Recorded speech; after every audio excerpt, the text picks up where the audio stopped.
Welcome to the deep dive. Today, we're really getting into one of the most watched figures on the planet, Vladimir Putin. I mean, especially with everything that's been happening, his name is just everywhere, isn't it? His decisions really make waves globally. So, our mission today really is to cut through all that noise. We've gone through a ton of sources, history books, recent articles, everything to pull out the key stuff. We want to give you a shortcut, basically, to understanding this man who's, well, undeniably shaped the 21st century. Hopefully, you'll get some surprising facts, some real aha moments without feeling totally overloaded. We'll look at how this seemingly ordinary KGB guy became the architect of Russia's comeback, driven by this deep sense of humiliation that's still playing out today. Let's unpack it. Okay, so let's start at the beginning. Late Soviet Russia. This is the world that shaped young Vladimir Putin and his, well, kind of unusual ambitions for a kid. Picture this.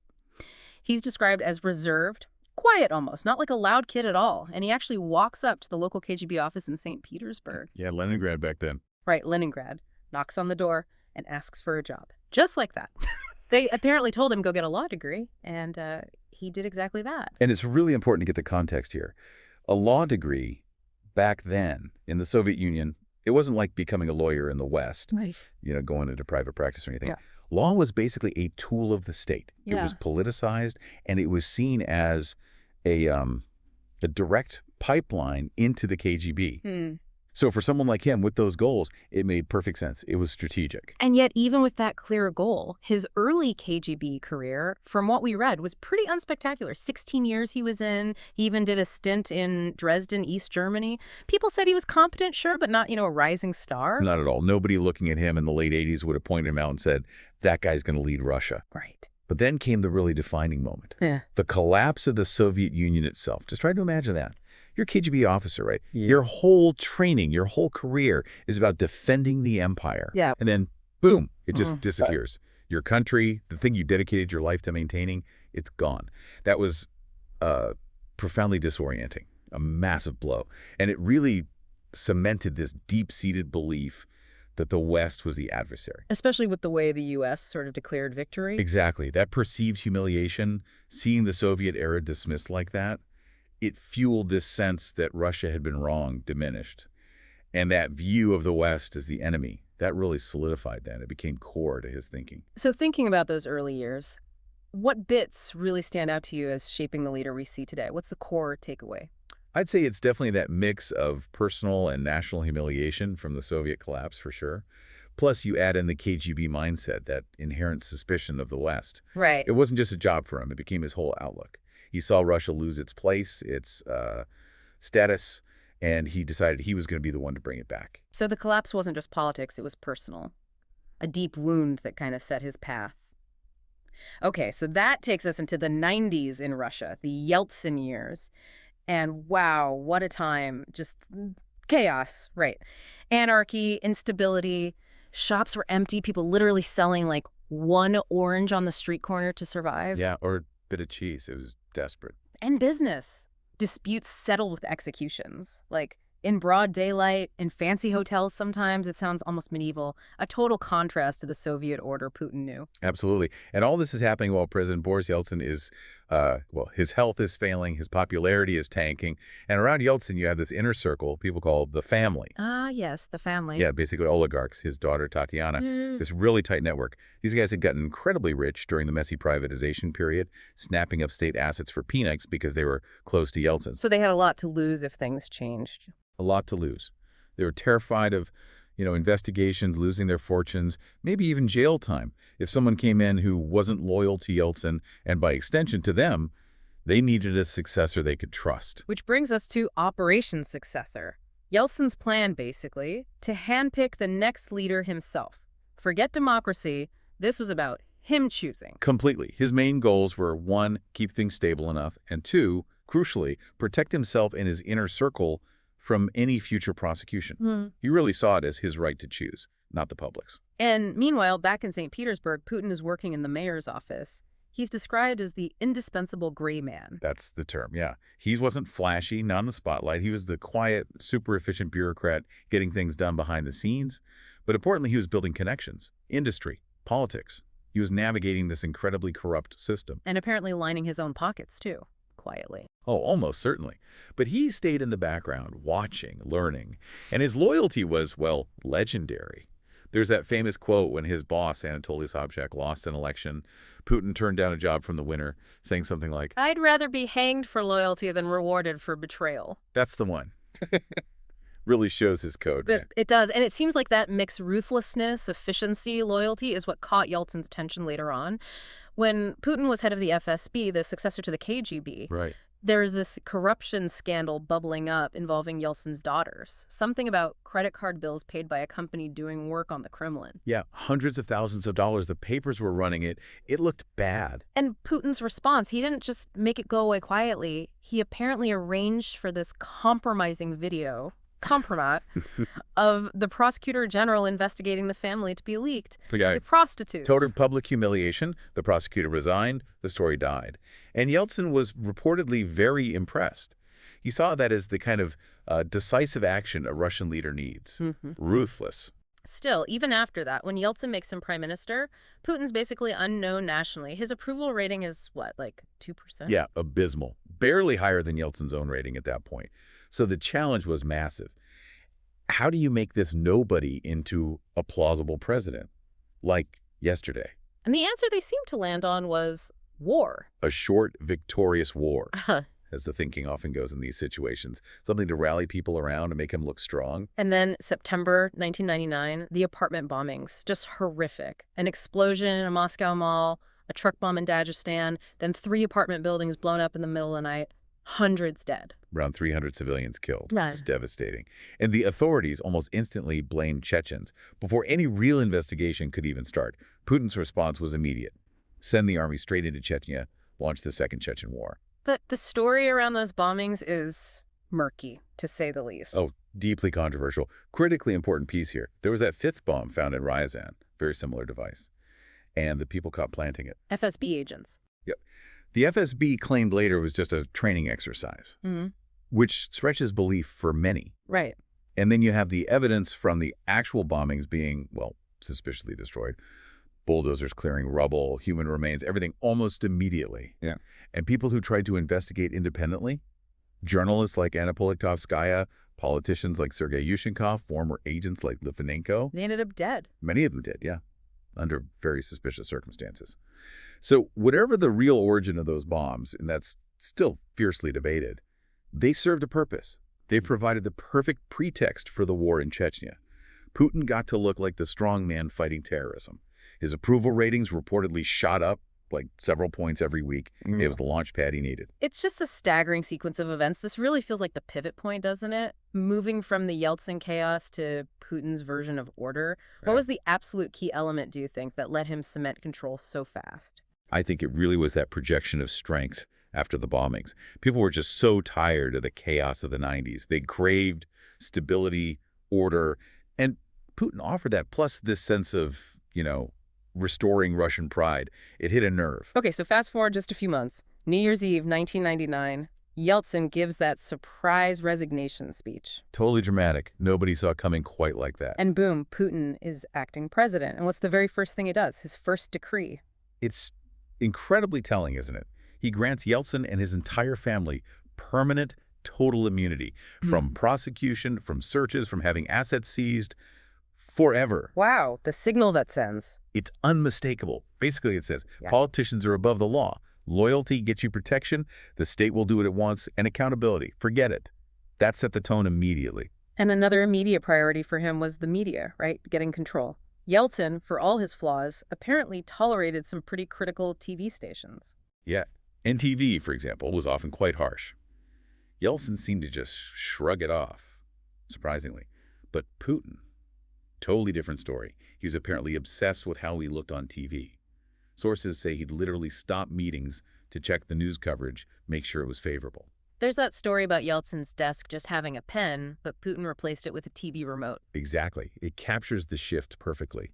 And this wasn't like old Soviet propaganda trying to sell an ideology like communism. No, how was it different? It was much more cynical, really. It was about controlling the narrative, managing perceptions, and just silencing any real opposition. Forget convincing people. Just make sure they only hear your side, or that the alternatives look terrible.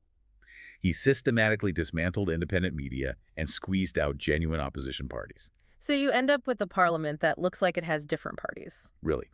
But they all basically toe the Kremlin line. It's what people call a managed democracy. It has the appearance of democracy, elections, parties, but the outcome is predetermined. The control is centralized. Which really gets to that core problem for dictatorships, doesn't it? The dictator's dilemma. Democracies have elections, ways to change leadership peacefully, even if it's messy. But how do regimes like Putin's regenerate? How do they handle change or succession without collapsing? That's the million-dollar question. And Putin's answer, consistently, has been calculated ruthlessness. He eliminates potential challengers before they even become a serious threat. Look at Mikhail Khodorkovsky. Russia's richest man at the time. Exactly. Huge oil company, Yukos. He started funding opposition parties, hinting at political ambitions. Putin had him arrested on tax evasion and fraud charges, widely seen as trumped up, and threw him in jail for years. His company was broken up. The message being, Don't cross me, stay out of politics, focus on your business, or you lose everything. It was a clear warning to all the other oligarchs. And then you have the assassinations. Boris Nemtsov, a very prominent critic, shot dead right near the Kremlin walls. and the cameras were off. The cameras were conveniently off for maintenance. And a street cleaning truck just happened to be blocking the view at the crucial moment. It's not always mass purges like Stalin. It's often more targeted. He seems to go after people who were once close or who pose a direct challenge those who turned against him. There's this chilling indifference to human life if it gets in the way of his power. It's a stark way to maintain control. So how does this translate into the actual machinery of the state? How does that ruthlessness operate day to day? Well, primarily through the security services, the FSB. They're the direct descendants of the KGB, still housed in the Lubyanka, that infamous building in Moscow. The place where people went in and didn't come out. Exactly. That history looms large. The FSB operates largely outside the law as an instrument to protect Putin's power, do the state's dirty work, suppress dissent. And Putin himself deeply admires figures like Yuri Andropov. The long-serving KGB chief who briefly led the Soviet Union. Right. Andropov was all about order and discipline. He even launched this bizarre intelligence operation called Ryan back in the 80s, trying to find signs of a surprise nuclear attack from the West by collecting just insane data like how much milk was being consumed weekly or the number of blood donations. Just to monitor everything. Just to shake up the bureaucracy, exert control, gather information, however mundane. The idea was total awareness. And many argue Putin's approach today, using the FSB for internal control and intelligence, is more or less the same playbook. Keep everyone slightly off balance, make sure the security services are paramount. It's fascinating how those Soviet-era structures and mentalities just persist and shape things even now. Okay, let's shift gears a bit. Let's talk about Putin's big project, restoring Russia's greatness. This seems absolutely central to him, going right back to that humiliation of the Soviet collapse you mentioned. Absolutely fundamental. That feeling of going from a superpower, an empire, to just a country, a non-superpower. It's a deep wound. And in his view, reclaiming that greatness is fundamentally incompatible with NATO expanding right up to Russia's borders. He sees that as a direct threat, an encroachment. So how did he go about trying to rebuild that influence? Well, starting around 2000, he put in place what experts describe as a pretty coherent, pragmatic foreign policy. First, consolidate power absolutely at home. Then, focus on the near abroad. The former Soviet Republic. Exactly, the periphery. The goal was to rebuild Russia's influence there, create a sphere of dominance, make them economically dependent, create a security buffer. This whole strategy is often called the CIS project, Commonwealth of Independent States. It's seen as essential for Russia to feel like a great power again. And there's that updated quote, right, based on Tsar Alexander III's. Yeah, the original was Russia has only two friends, its army and its navy. Putin's revised version, reportedly, is Russia has three friends, its army, its energy monopolies, and the pro-Russian leaders in the CIS space. Energy monopolies. That points to the tools he uses. Definitely. Economics is huge. Look at Gazprom, the state gas giant. It dominates in Central Asia, locking countries like Kazakhstan, Uzbekistan, Turkmenistan into long-term gas deals where their gas has to flow through Russian pipelines. Giving Russia control. Total control. Effectively creating a gas cartel. Oh. We've also seen Russian companies taking over key industries in places like Moldova cable factories, wineries, or in Ukraine and Belarus, mobile networks. Heavy industry. And they absolutely use energy as a weapon, cutting off oil to Ukraine, banning Moldovan wine or fruit when there's a political dispute. Happens all the time. Politically, Russia actively supports keeping pro-Kremlin leaders in power in these neighboring countries, often turning a blind eye to election fraud or human rights issues. They've also built up new regional organizations like the CSTO, the Collective Security Treaty Organization, kind of a Russian-led NATO alternative. And they use the terrorism threat a lot. Constantly. To justify interventions, like in Chechnya, or to bolster authoritarian allies. Militarily, they've steadily increased their footprint. More bases, more troops in strategic spots. Central Asia, Armenia, Transnistria, Moldova, obviously Crimea, Belarus. And we've seen this pushback strategy explode into actual conflict. Georgia in 2008 stands out. It does. Remember, just the year before, 2007, Putin gave that really aggressive speech at the Munich Security Conference, basically accusing the U.S. of making the world dangerous. Right, I remember that. Then NATO made noises about Georgia and Ukraine potentially joining the alliance down the line. For Russia, that was a massive red line. Putin reportedly crashed a NATO dinner, confronted George W. Bush directly, and flat out said, Ukraine is not a real country. Wow. 4 months later, Russian forces rolled into Georgia, ostensibly to protect Russian citizens in breakaway regions, and ended up seizing about 5,000 square miles of Georgian territory. The message was clear. Don't cross us in our backyard. And Ukraine, of course, has been the biggest flashpoint, even before 2014. Well, yeah. Back in 2003, there was the Tuzla Island incident. Russia started building a dam out towards this tiny Ukrainian island in the Kerch Strait, basically challenging Ukraine's borders right there. Testing the waters. Seems like it. Then in Ukraine's 2004 presidential election, Russia went all in to support the pro-Moscow candidate, Yanukovych. Money, state TV pumping out propaganda, PR teams. Putin even congratulated him before the votes were fully counted. Which backfired spectacularly with the Orange Revolution. It did, and Putin blamed the U.S. and EU for aggressive intervention. Then came 2014, the annexation of Crimea using those infamous little green men, Russian soldiers without insignia. Deniable at first. Deniable, exactly. Seizing sovereign territory, and almost immediately after, fomenting conflict in eastern Ukraine, backing separatist forces, sending in troops and weapons, starting a war that's been simmering ever since, until the full-scale invasion. So the pattern seems consistent. The core belief driving it seems consistent. Russia lost territory and influence unfairly during the Soviet collapse, and it has a right, even a duty, to get it back. That's the narrative. Which leads us directly to the relationship with the West, especially the U.S. How have American presidents dealt with this persistent Russian pushback over the decades? Yeah, this narrative of Putin versus 5 U.S. presidents, it's like a recurring theme in international relations for the last quarter century, isn't it? It really sets the stage for where we are now. It absolutely does. And it starts, arguably, even before Putin met a U.S. president, with Reagan and George H.W. Bush, the end of the Cold War, the collapse of the Soviet Union. For Putin, working in the KGB then, that was driven by American power, and it was deeply, personally humiliating. It cemented the West, especially the U.S., as the adversary in his mind. So the stage was set before he even took power. Then he meets Bill Clinton. Right. And the descriptions from Clinton's team are interesting. They called Putin wary, a cold fish. They noted his body language deliberately trying to project dominance, like spreading his legs wide when sitting, slouching. Sort of alpha male posturing. Did Clinton buy it? Publicly, Clinton stayed optimistic, hoping Putin would build a free, prosperous Russia. But privately, Clinton apparently told aides he feared Putin didn't really have democracy in his heart. That initial wariness was definitely there. Then George W. Bush. That relationship started differently, didn't it? It did. Remember Bush's famous line after their first meeting?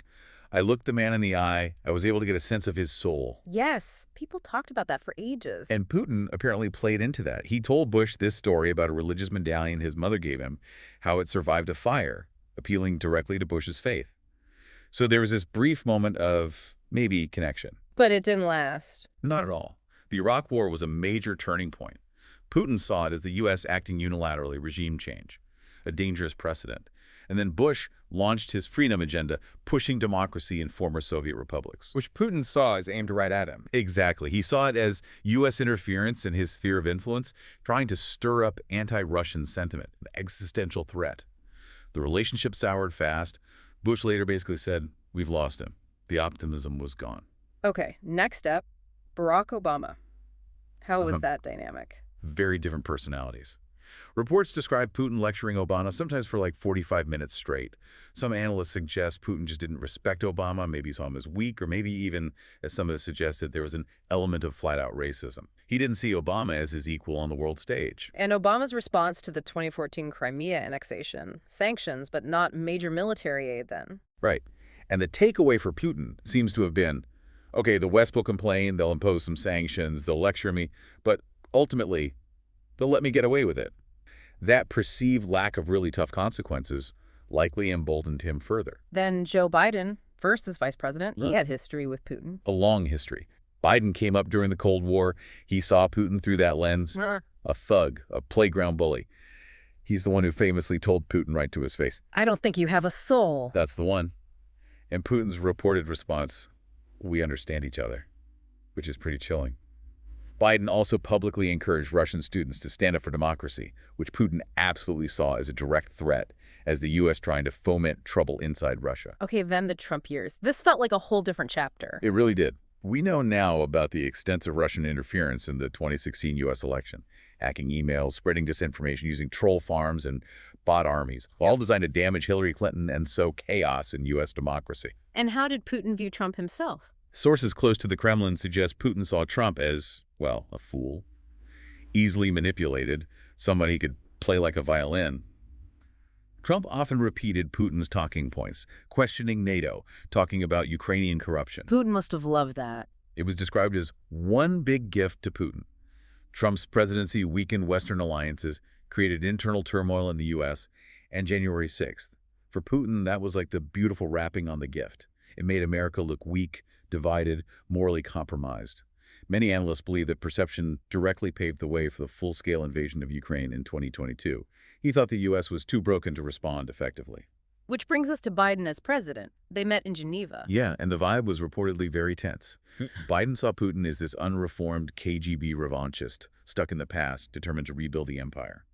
Putin, meanwhile, likely saw Biden as weakened by those domestic divisions Trump had stoked. Biden warned him about invading Ukraine. He did. Warned of severe costs and consequences. Putin denied any plans, of course. And then, a few months later, he invaded. It's now clear he made a huge miscalculation, a miscalculation of Napoleonic magnitude, as some put it. Underestimating Ukraine. Totally. Underestimated their military, their will to fight for their independence, and just the sheer scale of Western support that would flow in, weapons, aid, sanctions. It was staggering. But he hasn't backed down. No. He's doubling down, mobilizing more troops, waging economic warfare by weaponizing energy, making nuclear threats. He's hoping to break Western resolve, wait them out. It really is quite something looking back at this decades-long confrontation, this chess match, and seeing how it led us right to this critical, dangerous moment. So we've talked a lot about the big picture, the geopolitics, but let's zoom in on the man himself now. How is Putin actually perceived inside Russia? And what about all these persistent rumors about his health, his appearances? It's a fascinating contrast. Domestically, his approval ratings have been consistently remarkably high. You look at polls, even independent ones, and they often show figures in the 80s, like 89% back in 2015, still around 85% in early 2023, even after the invasion started. How do you explain that, given everything? Well, several factors. For a long time, especially in the early 2000s, living standards did improve significantly compared to the chaotic 90s. Oil prices were high. People felt Russia was regaining respect on the world stage after the perceived humiliation. And crucially, state-controlled television has an enormous influence. It constantly portrays him as the strong, indispensable leader protecting Russia from hostile outside forces. But people must see the problems, the corruption. They do. Polls show lower confidence in the economy or in tackling corruption. But there's this old Russian concept, the good czar and bad boy czars. Right. Explain that for people who might not know it. Sure. It's this idea, rooted deep in Russian history, that the leader, the czar, is fundamentally good and cares about the people.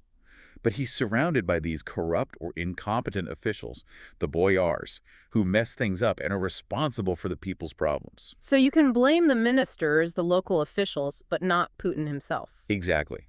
It allows people to vent frustration about daily life without directly challenging the leader. It's a powerful mechanism that helps insulate him from criticism and maintain that high approval, even when things aren't going well. But internationally, a very different picture, especially post-2022. Oh, completely different. His image abroad plummeted. You saw polls like only 3% positive opinion in Romania in 2022. A global Pew Research poll in 2023 found only 11% confidence in him worldwide. The invasion was a major turning point for international perception. And within Russia, there's that whole cult of personality aspect too, right? Definitely. It's been carefully cultivated. You see his name and face everywhere. There was Putinka, vodka, T-shirts, people naming cafes after him. Even those ultra-luxury Supremo Putin iPhones made with Damascus steel. Wow. And he does these public stunts too. Yeah, the carefully staged photo ops, singing Blueberry Hill at a charity event, playing the piano, the bare-chested horseback riding, even a painting supposedly by him called A Pattern on a Hoarfrost-Encrusted Window, sold for a crazy amount, like 37 million rubles, at auction.